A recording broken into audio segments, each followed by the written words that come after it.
A few weeks ago, I showed you a project that I did that I was unhappy with because I chose the wrong color of fabric, so my stitching didn't stand out enough, and you saw how much trouble I went to trying to fix that in this video. So how do you keep that from happening? Hi, I'm Ford, and today on the Caterpillar Cross Stitch YouTube channel, I'm going to share with you some of my favorite techniques for making sure that you choose the right fabric to go with your cross stitch pattern.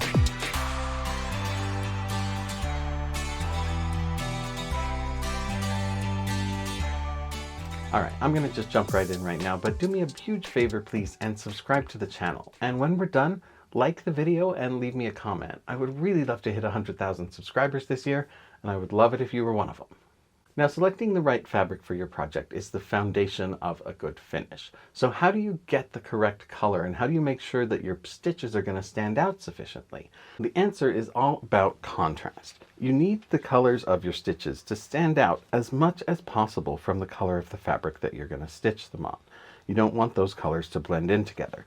So the easiest way to do it is to get all of the colors that you're going to use for a project, whether they're in skeins or bobbins or on a color card like the Caterpillar kits come with, and just do what we call a floss toss. Just toss those colors onto the fabric that you're going to use and make sure that they stand out sufficiently.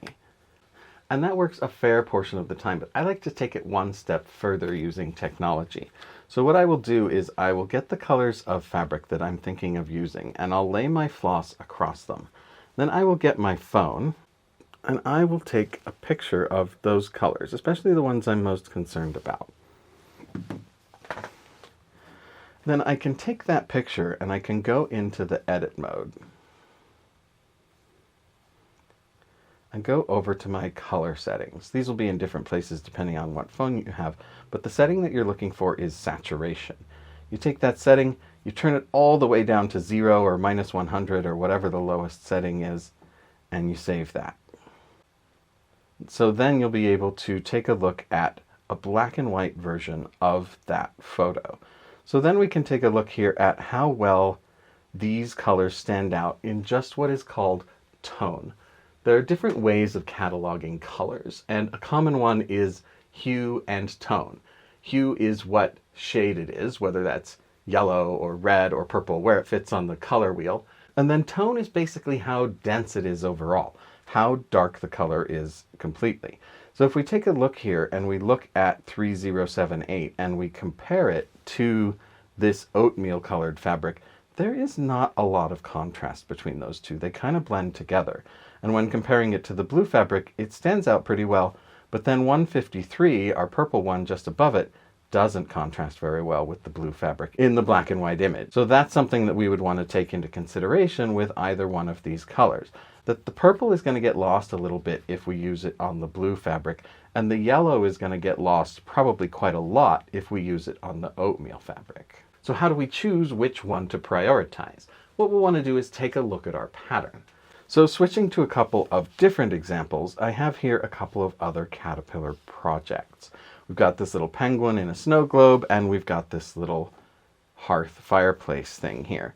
And with both of these, we've got a color that doesn't contrast very well. In the case of the fireplace, we've got white stitches between the bricks and here in the calendar. And in the case of the penguin, we've got white stitches inside the penguin and out here on the snow globe bubble. And then this one is done on a very light blue fabric, whereas this one is done on white fabric. So normally white on white would be a pretty silly decision, right? You're not going to be able to see those stitches. But because for the most part these white stitches don't touch the white fabric, they don't really blend in. You have other colors that create that visual separation and that distinguish the white stitches from the white fabric. So it's not that big of a deal.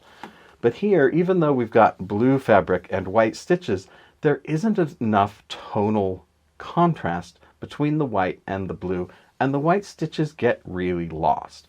If it weren't the bubble, if it were just the penguin and you had these grays to separate the white of the penguin from the light blue of the fabric, it wouldn't bother me quite so much that there's not enough contrast. But on this one, I think that using this fabric was actually kind of a mistake. So it's most important to check that you're going to have contrast, and in particular tonal contrast, that color total darkness of the shade overall, which you can get by using that black and white photo trick I shared with you, make sure that you're going to have enough contrast between the colors that touch the open fabric and the open fabric itself. So this white here wouldn't be a problem if we didn't have this issue here around the bubble there.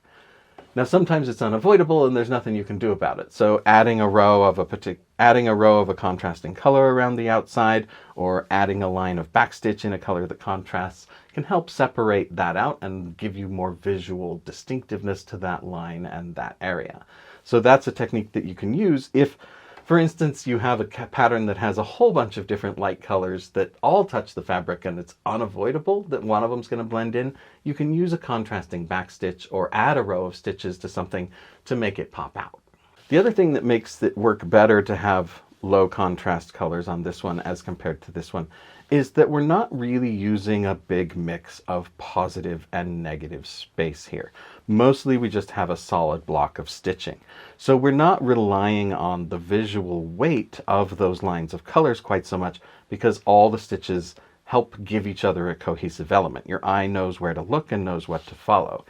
Here, because we have these little snowflakes inside and we have these little highlights and stuff, we don't have a solid block of positive space. We have positive space and negative space, and the low contrast makes it harder to differentiate those elements. I'm going to take just a second right now and remind you of all the other ways that you can find Caterpillar cross stitch. We have an amazing Facebook group with tens of thousands of stitchers, our Instagram has a huge following with tons of great advice being shared there, and of course there's our email newsletter. There's a link in the description of this video or in the first pinned comment, and as soon as you sign up you'll get 10 free PDF cross stitch patterns worth £60, so make sure you check that out.